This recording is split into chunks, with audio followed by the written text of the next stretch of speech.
I'm having kind of a weird day. Leo's daughter's class is waiting with their teacher and a couple of parents in the Roosevelt room. I don't know what to say to them. You're supposed to tell them about the building and its history. You need anything? I need someone to tell me about the building and its history. Just fake it. Can't fake it. Of course you can fake it. Which one's Leo's daughter? What does it matter? I want to make a good impression. What does she look like? I don't know. Okay, just like to thank you for all your help. Sure.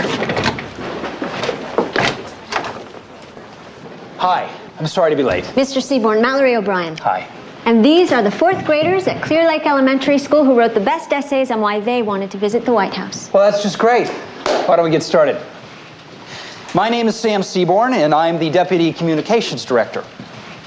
What does that mean, exactly? Well, to begin with, I'm a counselor to the President, mostly on domestic matters, though generally not security-related.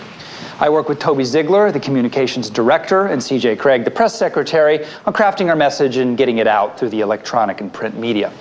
And while my functions here are generally perceived to be politically skewed, it's important to remember that it is not the DNC, but rather your tax dollars that pay my salary. So I work for you, whether you voted for us or not.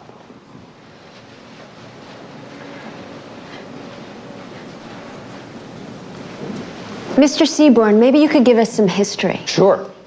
I graduated law school 8 years ago and started working at Dewey Ballantyne. Actually, I'm sorry to interrupt. Actually, I meant a history of the building. The White House? Yes. Sure. The White House, as you know, was built several years ago, mostly, if I'm not mistaken, out of cement.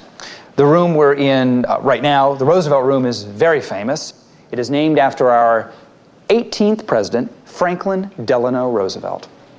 The chairs that you are sitting on today are fashioned from the lumber of a pirate ship, captured during the Spanish-American War. All right, kids, I need to speak with Mr. Seaborn. Sit tight for a second.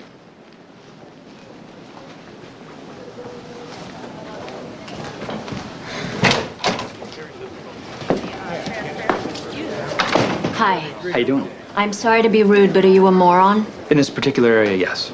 The 18th president was Ulysses S. Grant, and the Roosevelt Room was named for Theodore. Really?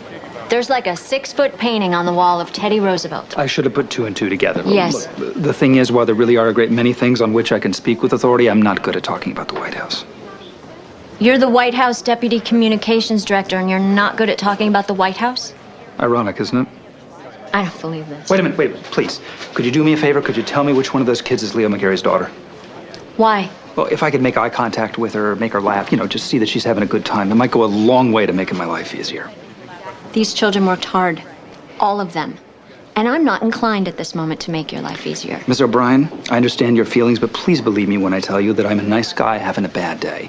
I just found out the Times is publishing a poll that says a considerable portion of Americans feel that the White House has lost energy and focus, a perception that's not likely to be altered by the video footage of the president riding his bicycle into a tree. As we speak, the Coast Guard are fishing Cubans out of the Atlantic Ocean, while the governor of Florida wants to blockade the port of Miami. A good friend of mine's about to get fired for going on television and making sense, and it turns out that I accidentally slept with a prostitute last night. Now, would you please, in the name of compassion, tell me which one of those kids is my boss's daughter? That would be me. You. Yes. Leo's daughter's 4th grade class. Yes. Well, this is bad on so many levels.